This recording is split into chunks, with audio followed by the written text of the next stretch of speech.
Hey, true believers. Chris Mack coming at you with Batman, The Adventures Continue, #2. I dragged my feet on this book. Again, it was one of those moments where I'm like, this can't be good. It's just based off the animated series. It's just a cartoon comic, and that's where my brain decided it wanted to go. But, as I always say, I love when I finally pick it up, read it, and my expectations are changed. And that's exactly what this book did. It's a very interesting read, and then of course the creative team on it is just equally amazing, and that's what ultimately changed my mind. So we open up, there's a fight with Clayface, but before we even talk about who this dude is, what this is, let's talk about who made this book. This is Alan Burnett and Paul Dini writers, who's two parts of the original creative team of the animated series. This is Ty Templeton doing the art, Monica Kubina doing the colors, Josh Reed letterer. Here's everyone else working on the book, and of course Batman was created by Bill Finger with Bob Kane. So we get this voiceover, which is this character here, and like I said, one thing about downtown Gotham, you're always guaranteed a great show, even if the movies are bad. And tonight it looks like we have a prequel, or a sequel, or perhaps, more accurately, a reboot. And so you come to find out that this movie, Gangbusters, that's playing, was originally Karloff's movie, and then they rebooted it without him. As he says here, he goes, "Gangbusters was my greatest role. Mine, Matt Hagen," not Karloff. Getting Boris Karloff mixed up. "How dare they remake it without me?" And so we get this really cool fight with the old school looking Clayface, and we get Tim Drake Robin, we get Barbara Gordon Batgirl. And I like how they make a point to kind of pace and explain Two-Face's powers, how he can split, how he can make objects, how he can shapeshift, because Tim thinks this is one of his friends, but all of a sudden she freezes. And we notice that this is not Annie. And again, the voiceover says, "Kid's got anger issues. Always a plus in the job. Only thing about rage, it's sloppy. Easy to turn back on the attacker. Looks like the Caped Crusader is going to be down one bird." And then before we get any more with this hooded, or should I say shaded, shadowy figure, we get the animated series introduction of Deathstroke. And I really enjoy that they, even though it looks a little boxy, that was one of the things that always kind of drove me nuts about the show, is kind of the boxy look. But at least it's the original Deathstroke The Terminator outfit. And for those of you that have watched the animated movies or watched Arrow or have been a long-time reader of comics like I am, we know that Slade's intentions are not well-mannered. And it echoes as we get a moment with Commissioner Gordon talk about how Interpol wants him, his real name's Slade Wilson. And he starts to really try to befriend Barbara by even taking off his mask and revealing himself to her. He's like, "I'm being honest, but I'm hearing a lack of trust."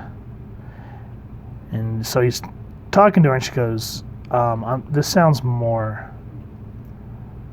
like a sales pitch." He goes, "I'm just saying that there's a bigger theater for a woman with your talents. You can go far under my supervision. I'm doing fine right here." And he even kind of points something out with this hooded figure. And so he takes off because he kind of catches something that Barbara did not.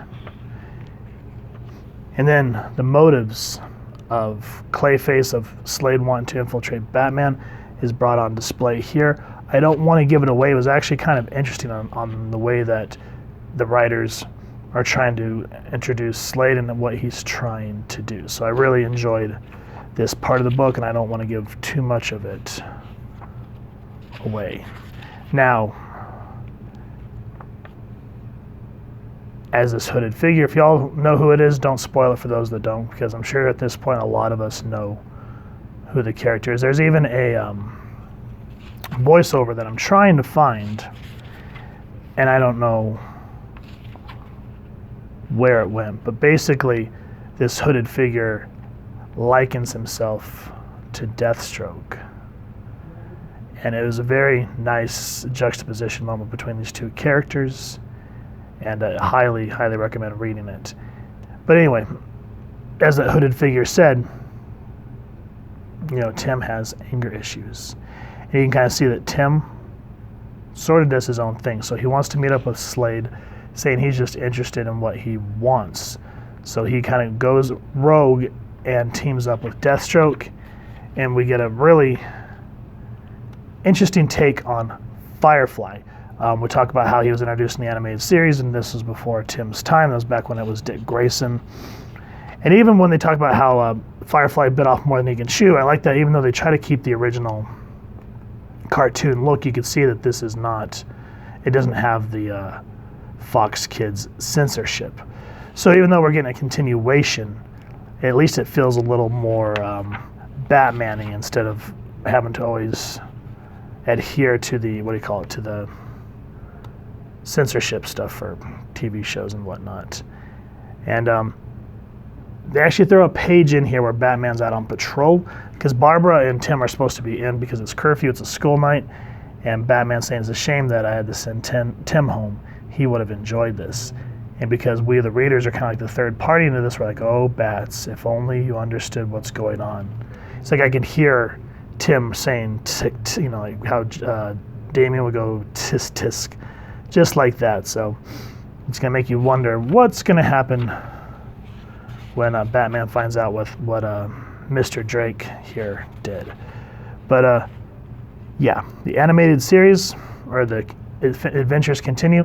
I didn't think I was going to pick up issue 3, but I'm highly invested, especially the way that how Dini and Burnett are slowly introducing this shadowy figure, and how just in issue 2 they brought Slade Wilson to the forefront of this book. He's always been one of my favorite. You have to call him an anti-hero, because yeah, he could be a villain, yeah, he hates Batman, but Slade doesn't always, want to kill or be a villain like the Joker or Mad Hatter, Firefly, etc., so forth. But his intentions are never really good either. If you go back and read, like, say, for example, the Judas Contract and how he's trying to take down the Teen Titans, yeah.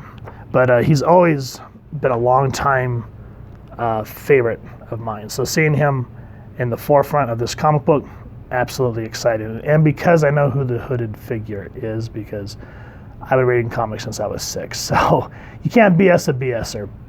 But the way that it's done here, compared to, let's say, Hush and comics thereabouts, I like that they're taking their time and they're pacing it.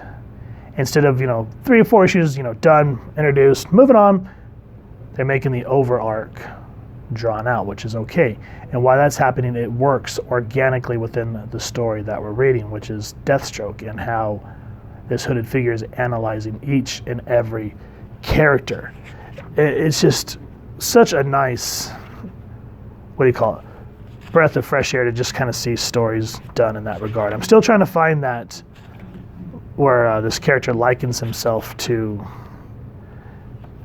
Deathstroke, but I honestly, for the love of me, cannot find where it went. So you'll have to go dig for it. And if you want to read it and then you've enjoyed what you've seen, please first and foremost support your local comic shop. If you've enjoyed this review, we really would appreciate if you take a moment to hit like, share, and subscribe. Helps the club channel more than you could possibly know. And if you wouldn't mind hitting that fancy little bat bell next to subscribe, that way as we continue to upload content, you guys get notified. Come to the channel, and we love talking with you all and hearing your feedback down in the comments below, or our social media pages, which I'll make sure to leave the links down in the description. So with all that said, thank you so much for stopping by. Hope you all continue to have an absolutely amazing day reading, and happy hunting, true believers.